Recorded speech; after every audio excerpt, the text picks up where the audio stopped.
time of year where everybody's talking about their favorite books of the year and the best books of the year.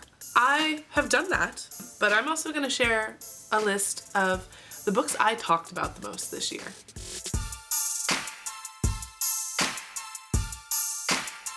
Hi and welcome to Literary Hype. I am Stephanie, your literary hype woman. I am a bookseller, so I talk to a lot of people about a lot of books. And you know what? I just thought it'd be fun to break down the books that might not qualify as like the best book of the year or like my favorite book of the year, but they're definitely ones that struck a chord enough that I talked about them a lot. So let's get into it.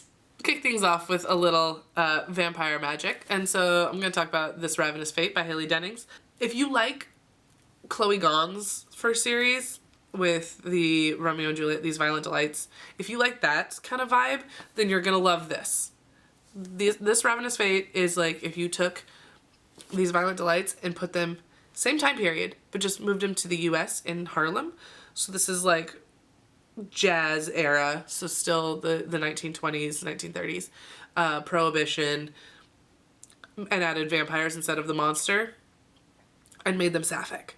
That's this book. This is about a girl whose family kind of runs the vampire fighting world, so to speak, and her childhood best friend in an incident became a vampire, and so there's some enemies to lovers tension in there. There's like, they can't really be together, they can't really be friends. They don't really realize. This is definitely slow burn. They don't think they realize at the beginning that they're in love with each other. But the vampires are called Reapers, so there's a lot of similarities between this book and Chloe Gong's series. So if you love those vibes, this is definitely for you. I talk about this a lot because vampires are so in right now. Just they're back. Vampires are back. I'm very happy that vampires are back.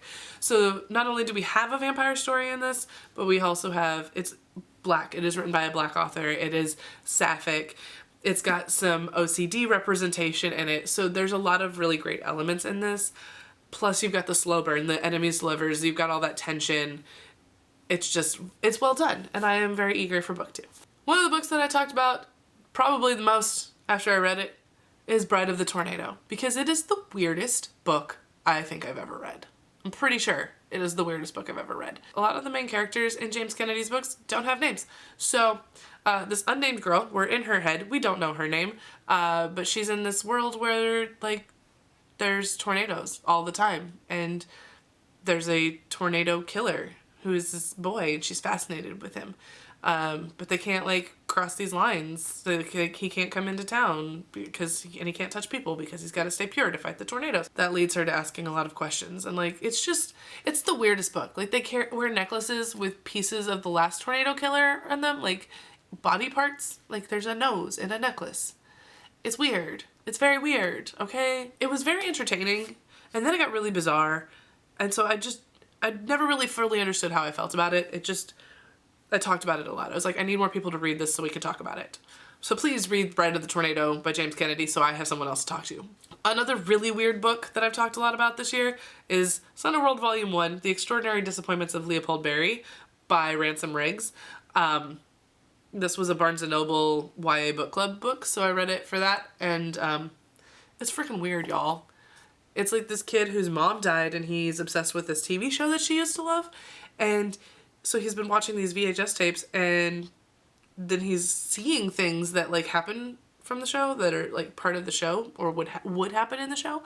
Like somebody takes a tooth out of their mouth and puts it in a parking meter, and the ground opens up and they walk underground. He thinks he's losing his mind in his grief. But turns out that this is an alternate universe that is kind of overlaid with the one that everyone knows.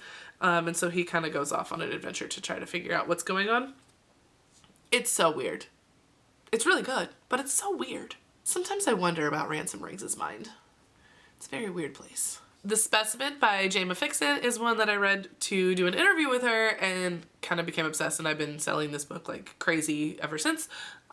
This is about a mother in 1800s Scotland. She takes her son to a doctor because he's sick. The doctor's like, he's got this really rare heart defect, and he's not going to survive a year. And then shortly thereafter, the kid disappears.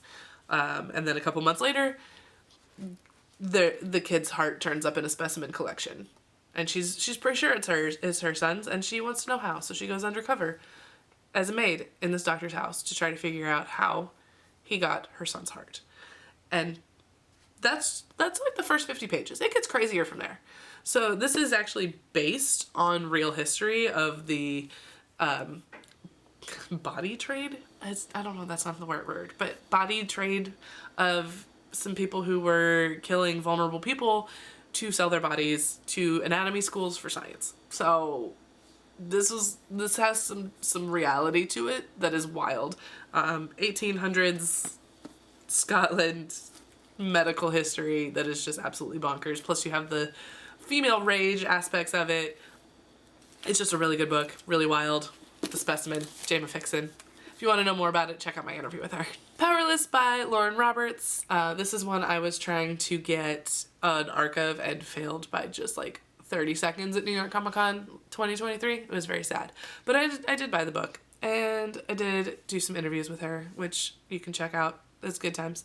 If you live under a rock and have not already heard about Powerless, it is like the Hunger Games meets Red Queen. So you've got people with powers, people without powers, and the people without powers are supposed to be killed because they're a blight on society and like making the society weaker. So Peyton, our main character, she does not have powers, but she was trained to be very observant and pretend to be a psychic.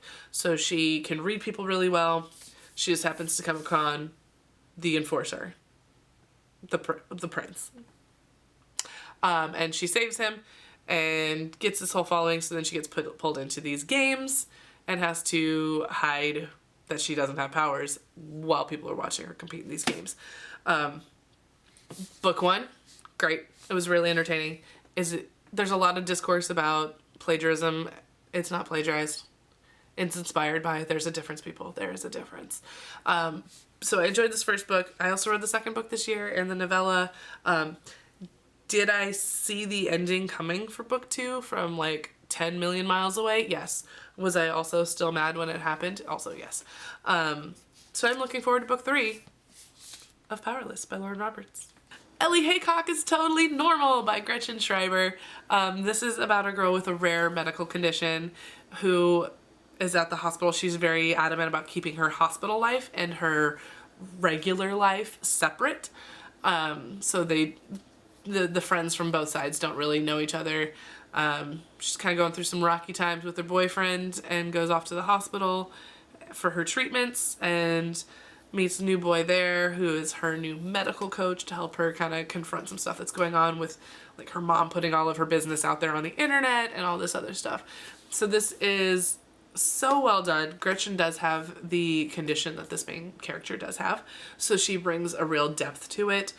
There are a lot of differences between Gretchen's real life and this story. She makes that very clear in our interview that the mom in this is not her mom.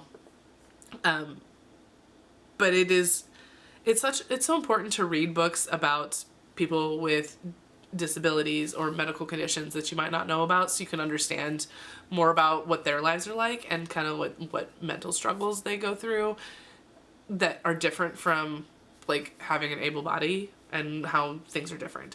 I really, really, really think people need to read more diverse books in all manners of life. So I love that this is a disability rep. I love that it's a disability author. And I love Gretchen. Gretchen is fan-freaking-tastic. I cannot wait for her next book. The Night Ends with Fire by KX Song is a Mulan retelling that is a bit more realistic because this time our Meilin, or Mulan character, she is not driven by family duty. She's not trying to fix that. She's kind of more driven by greed and ambition. And that's something that KX Song brought up, was that if this girl had been trying to escape her family, then when she finally does something and gets all this honor, then she wouldn't actually go back to her family. So this is a fantasy version of it. Like, she gets some magic. You still get a lot of the like Mulan vibes of like hot soldier and being distracted by him, but you also get the fantasy vibes. This is so well done, very ragey. I mean, look at this cover. It's great. The first run had really pretty edges, so I was really excited about that. I need book two, like now. like now, which is unfortunate because she said she's a very slow writer, so I'll be waiting for book 2 for a while. Nine-Tailed by J.C. Lee is giving us Korean mythology in our fantasy stories. This is her first romantasy book. Sunny Cho, our main character, she is a gumiho, or a fox of 9 tails, which is a part of the Korean mythology. But she escaped Korea. She has been living in the US and kind of all over the place. But she doesn't age, so she's been doing this for a while. So she's bops around a lot, but she gets a little too attached to a couple guys. One of them ends up dead and the brother comes to find her. But there's a lot more going on. I need book 2. This is another one where I need book 2. And I've been talking about this a lot. I've done panels with JC. I've done interviews with JC. I've told people about it. Nine-Tailed. Please read it. Now I'm going to throw it back a little bit because this book did not come out this year, but I've been talking about it a lot this year, so I'm going to bring it back up. The Burned Cookbook by Jonathan Bennett, aka Aaron Samuels from Mean Girls. I got the chance to interview him about another project, so of course we talked about this book, and so therefore it's back on my mind and back on my radar. It is full of recipes that are nods to or puns based on the movie. It's so entertaining, so if you like to cook, definitely check this out. Bonus, he signed mine, Stephanie, you're a fugly slut. And when I interviewed Jonathan Bennett, he asked for some book recommendations, and so the one that I recommended to him that I've recommended a lot is I'll Have What He's Having by Adib Karam. This is a male-male romance set in Kansas City in the foodie space. So we've got a wine bar. I'm not even gonna try to say sommelier, something like that. I'm not good at fancy words. So sommelier and a guy who runs his family's Persian restaurant. He's taking over his family's Persian restaurant because his parents are gonna retire. I talk about this a lot. For anybody who loves male-male romance or diverse romance, definitely check out I'll Have What He's Having. Mistakes We Never Made by Hannah Brown, and yes, Hannah Brown as in The Bachelor, The Bachelorette, Special Forces, World's Toughest Test, Dancing with the Stars, that Hannah Brown.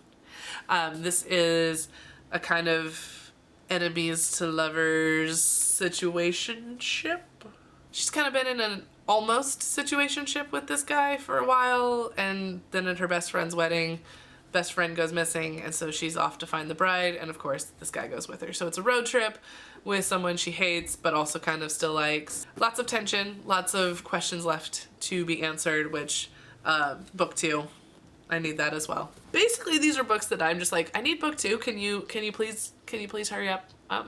Because I have things I need to read. But this was a really fun debut novel for Hannah. She has written her memoir before, so this is not her first book, and she did write this with a team of a couple other people, so it's interesting to see her process between the two. This is a good summer reading read. And a kid's book that I've talked a lot about this year with various customers, various people on the internet, is The Swifts by Beth Lincoln. I read books 1 and 2 this year because I got the opportunity to host her event at my store, which was so much fun to get to hang out with her and just talk for like an hour and get books signed for all these little kids that showed up.